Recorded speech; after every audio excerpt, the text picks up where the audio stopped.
Un derby apporte toujours un peu plus de piment. Hier, Andrea Mitrano donnait une note épicée. C'était son premier match sur son ex-terrain du Stade du Ray à Nice.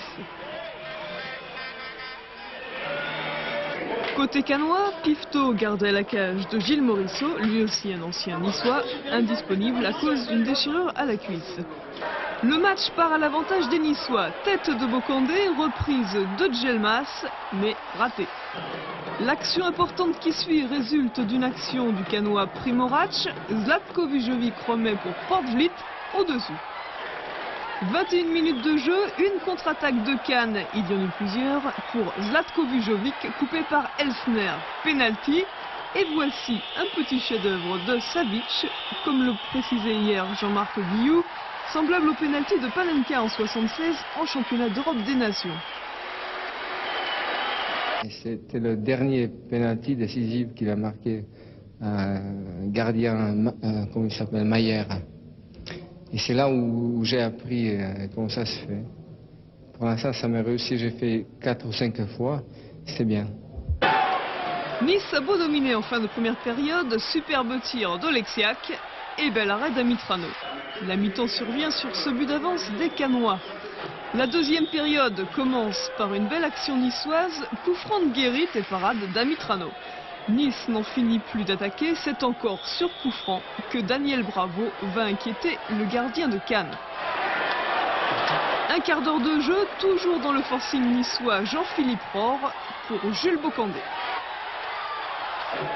Aucune action cannoise à noter quand Djelmas trouve la tête de Bosser et toujours dans les buts le même. À force de persévérance, ça finit par payer. Lacombe pousse Ricord dans la surface. Penalty. Daniel Bravo tire et obtient enfin l'égalisation. Un but partout.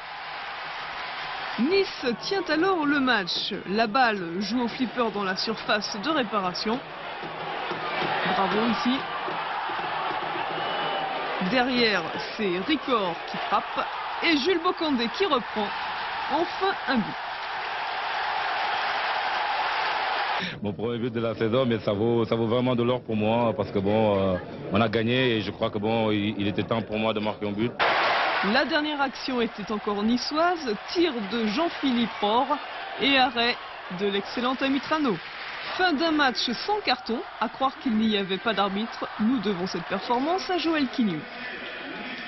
Et oui, et puis ce but de Panenka, c'était finale du championnat d'Europe 76 et puis également en éliminatoire d'un championnat d'Europe en Tchécoslovaquie où la France avait perdu 2-0. C'est lui qui avait marqué le premier but sur le même genre de penalty. Le deuxième a été marqué, si je me souviens bien, par Stan Bakker, une lucarne. Derrière moi, Jean Castaneda qui encaisse 4 buts en championnat à domicile contre Lens. Vous savez que Saint-Etienne a réalisé un début de championnat très moyen, qu'il y a eu du changement, notamment l'éviction de Jean Castaneda au profit de Jean-Daniel Beaufreton. Cela a beaucoup surpris que l'enfant du pays soit ainsi écarté. Reportage de Marianne Macot cette semaine à Saint-Etienne. Ce qui n'est pas bien sûr car on recale le magnéto. Matinée à Saint-Etienne. L'équipe première est partie pour Bordeaux. Restent les joueurs convalescents ou suspendus et Castaneda évincé par Herbin. Nous ne cherchons pas à entrer dans la polémique sur ce choix. Nous suivons la journée d'un joueur écarté comme il en existe des dizaines en championnat. Elle commence par l'entraînement avec le centre de formation. Disons que ça fait plaisir parce que ce sont des jeunes sympas, mais aussi disons que ça rappelle la réalité, le fait que finalement on devient remplaçant un jour, quoi. On est tous appelés au départ à être remplaçants et puis à la fin de redevenir remplaçant un peu ou à partir dans d'autres clubs, mais ça c'est autre chose, disons que ça fait mal quand même. C'est facile d'oublier que ce soir vous auriez pu être à Bordeaux ? Non, c'est pas facile parce que toute la journée, bon ben, on a l'habitude un peu des journées de match et on sait ce qui se passe. Je sais pas quelle heure est-il. Il est 11h15. Bon ben 11h15, ils sont arrivés, ils ont atterri déjà, ils sont dans l'aéroport, ils vont monter dans le car, ils vont arriver à midi moins quart à l'hôtel. Bon, on sait tout quoi, on les suit minute par minute et puis ça fait un peu mal quand même. Aubaine pour les touristes, malgré le déplacement, il reste une vedette à l'entraînement. L'après-midi, on se change les idées entre amis. Ça permet de faire diversion dans la tête et de passer le temps.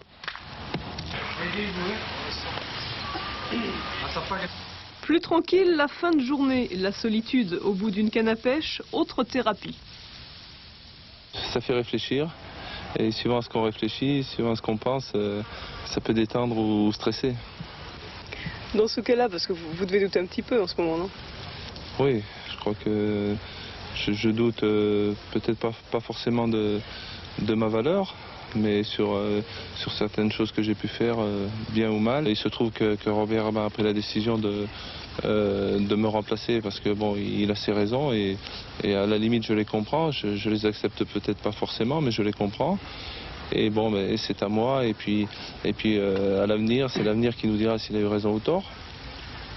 Mais bon, il y a d'autres réactions qui sont absentes, disons. Il y a aucune réaction. Il y a un manque certain de dialogue, notamment vis-à-vis avec mon président, puisque bon, on a passé des périodes difficiles ensemble où tout ne marchait pas bien. Et à ce moment-là, bon, on discutait, on se rencontrait. Il n'est pas question de transfert. Nous avons besoin dans un club comme le nôtre, comme dans tous les clubs professionnels, de 2 bons gardiens. Je pense avoir 2 bons gardiens avec la présence de Jean-Pascal Beaufreton et de Jean Castaneda. 20h20 à Bordeaux, le match va démarrer. Là, ils sont dans le vestiaire. Là, à Bordeaux, non, ils sont sortis du vestiaire, ils sont dans le couloir, ils arrivent. Hein.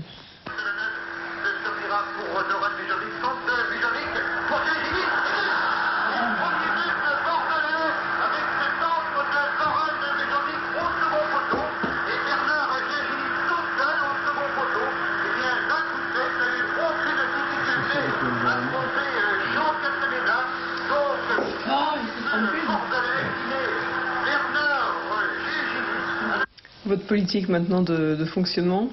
Ma politique, je joue, là je m'entraîne, je vais jouer en 3e division et puis bon, si un jour on fait appel à moi, je jouerai.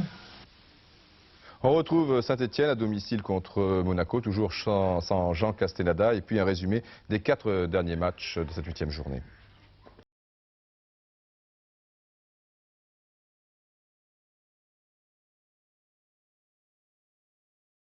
Saint-Etienne donc sur la gauche de votre écran avec tout de suite un tir de Patrice Garande que stoppe relativement facile Jean-Luc Ettori. Une alerte pour Jean-Daniel Beaufreton avec ce tir de Marcel Dib. Et puis en 2e période, à la toute dernière minute, Saint-Etienne vraiment en ce moment manque de réussite. C'est le même Marcel Dib qui donne un avantage évidemment décisif à Monaco, puisque là, c'est passé à la dernière minute. Matra Racing Laval, eh bien on peut dire que le Matra revient de loin, de très très loin, puisqu'il y a un premier but marqué par Brisson à la 5e minute. Bien sûr, le Matra fait un petit peu cavalier seul dans cette première mi-temps, notamment ici vous avez vu Enzo Francescoli, mais Laval tient bien le choc et à la suite de cette superbe action, Laval va marquer un 2e but par François Brisson, toujours lui. Et pas beaucoup d'ambiance, vous le constatez, dans le Parc des Princes, mais pour les corners, alors ils sont toujours champions. Les Racingman, c'est une tête d'Anziani, cela fait 2-1. Fernier remplace Halim Benmabrouk, tout cela dans un silence de mort. Mais Fernier va égaliser à la suite toujours d'un corner. Cette fois de l'autre côté du terrain. Et toujours une déviation au premier poteau. Score final donc 2 buts partout. Nous allons maintenant à Montpellier, au stade de la Mosson. Montpellier qui connaît vraiment, au même titre que Saint-Etienne, de très gros problèmes dans ce début de championnat. Et Nantes qui pratique un très bon football, qui a gagné assez souvent à l'extérieur. C'est le cas à Lille par exemple et c'est le cas à Montpellier. De la plus belle manière qui soit, avec un superbe premier but marqué par Tierno Youm en très grande forme à l'image de son équipe. Cela se passait en première mi-temps, nous sommes maintenant en 2e période, toujours Youm qui va être bousculé au dernier moment. Penalty pour Nantes transformé par Vercotteren, cela fait 2-0, c'est mission quasiment impossible pour Montpellier qui va même encaisser un 3e but à la suite de cette action. Il est pourtant gaucher, Vercotteren, mais son centre est très précis sur la tête de Mo Johnston. 3-0.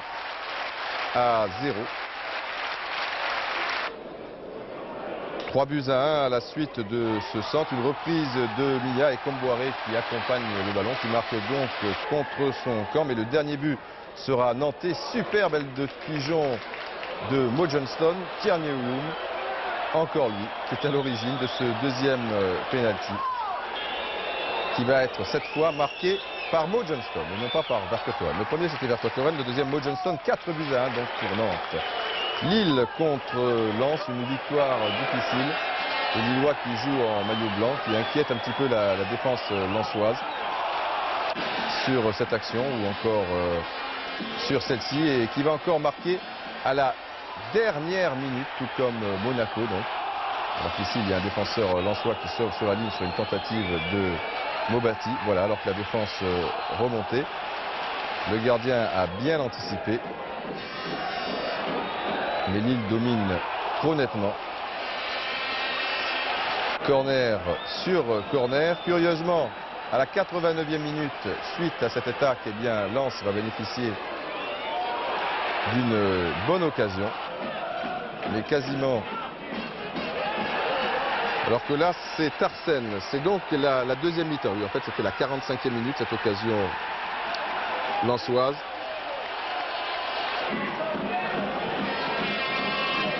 Vous avez vu un but qui a été refusé logiquement. On a signalé Philippe Louis, un but de Makanaki et finalement de la tête. Cette fois, à la dernière minute de la deuxième mi-temps, vous avez compris. Eh bien, Vandenberg donne la victoire à Lille. Sur le même score, Sochaux l'a emporté à Metz, mais cela a été beaucoup plus rapide puisque c'était en début de match que Stéphane Paille ouvre la marque. Il y aura encore quelques petites occasions, mais en deuxième mi-temps, Rousset et Sochaux l'échapperont belle, notamment sur cette tentative de Gaillot. Voici le classement. Donc le PSG qui maintient son avance. Maintenant on retrouve Auxerre, seul à la deuxième place, dans la deuxième partie du classement. Il n'y a pas vraiment beaucoup de changements, puisque Strasbourg...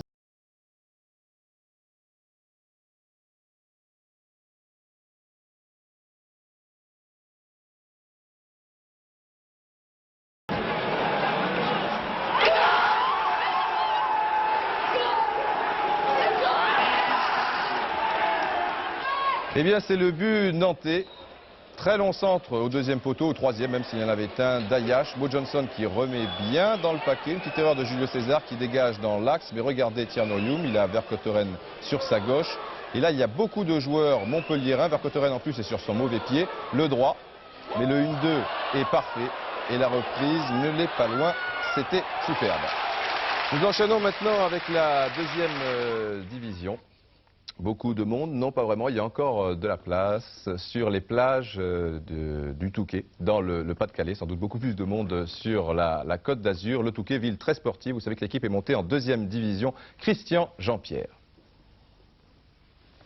Quand on part plein nord à 250 km de Paris, on imagine ce genre de paysage, mais détrompez-vous, le Touquet est la presqu'île de l'Espérance du Pas-de-Calais, célèbre pour son enduro qui attire chaque année plus de 300 000 spectateurs, plus de 60 fois la population locale. C'est certainement l'une des villes les plus sportives, avec à sa tête le gardien de but de l'équipe de France aux Jeux Olympiques d'Helsinki en 1952. Mon ambition, c'est d'intégrer le sport dans l'art de vivre. Tous les efforts axés sur le sport, en aménagement, en animation, en éducation et en promotion, cela doit représenter globalement entre 8 et 10% du budget de la ville. Et oui, et cela se voit, doté d'installations sportives ultra modernes, c'est devenu la station de mise au vert de Toulon, de Monaco et de l'équipe de France. Ici, dès le plus jeune âge, les enfants ont envie de faire du sport et ils ont le choix. Piste d'athlétisme, 2 golf et bientôt 3, un centre équestre, 43 tennis. Bref, à l'arrivée, sur 6000 habitants, on compte 2500 licenciés sportifs. Mais au fait, comment se nomment ces gens-là? Aucune idée. Les Toucas, non? Les Tukis. Les Toukinois. Touquiniens. Les Touquetines. Je sais pas. Mais alors on s'y perd. Les Touquetois, bien sûr. Ah, merci monsieur. Et on le retrouve donc, ces Touquetois footballeurs, montés de 4e en 2e division en 2 ans, et renforcés à l'intersaison avec Sullivan, le seul titulaire de l'équipe des États-Unis, à jouer en France. Une équipe du Touquet à la recherche d'une première victoire et qui accueillait hier soir un gros bras, Quimper. A noter un vent violent pour ce match qui soufflait en première mi-temps en faveur de Quimper. Et première attaque du Touquet, frappard le capitaine pour end down et Sullivan pour sa première balle de but qui va terminer sur le poteau. Quimper réagit sur cette tête d'Enzoko. Les Bretons tentent de s'organiser, la circulation de balle est bonne. Quand l'équipe arrive à poser le jeu, mais ce n'était hier soir pas une mince affaire. Le match est en fait très équilibré, les Verts se montrent très accrocheurs. C'est encore une équipe très jeune, mais c'est en fait Picaud que l'on va retrouver à la 40e minute pour un très joli tir détourné par l'excellent gardien Leroy. Les Touquetois ne se découragent pas. Moussa ouvre pour Slipjikilik qui est seul dans la surface de réparation. Alors c'est sûr, il y a une petite faute, mais le joueur en rajoute et l'arbitre ne sifflera pas. Si bien qu'à la mi-temps, 0-0. C'est injouable. Le vent et tout. Ici, c'est pas une nouveauté. Il y en a à Quimper, mais alors ici, c'est encore... Et oui, et il faut faire avec. Ribard l'a compris. Il s'échappe sur le côté gauche et Leroy une nouvelle fois du bout des doigts. Dans cette deuxième période, les deux équipes se sont complètement neutralisées. Il y avait de la vaillance chez les Verts, mais énormément de métier chez les Quimperois, qui à aucun moment ne se sont fait surprendre. Le Touquet va cependant y croire jusqu'au bout. Dernière action.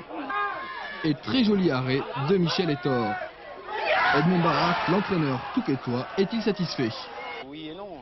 On pensait quand même après avoir bousculé l'équipe de Quimper, espérer empocher 3 points. Dans le groupe A, la division 2, Reims l'a emporté à Angers. Il faut signaler qu'il n'y a pas eu beaucoup de buts dans ce groupe et au classement cela ne change pas puisque Brest le leader a battu difficilement Abbeville 1-0 et Mulhouse, l'autre leader, l'a emporté à l'extérieur contre La Roche 2-1. Nous passons maintenant dans le groupe B. Il y a plus de buts d'ailleurs. 4 matchs nuls et chaque fois sur le score d'un but partout. Et Nîmes et Lyon qui conservent la tête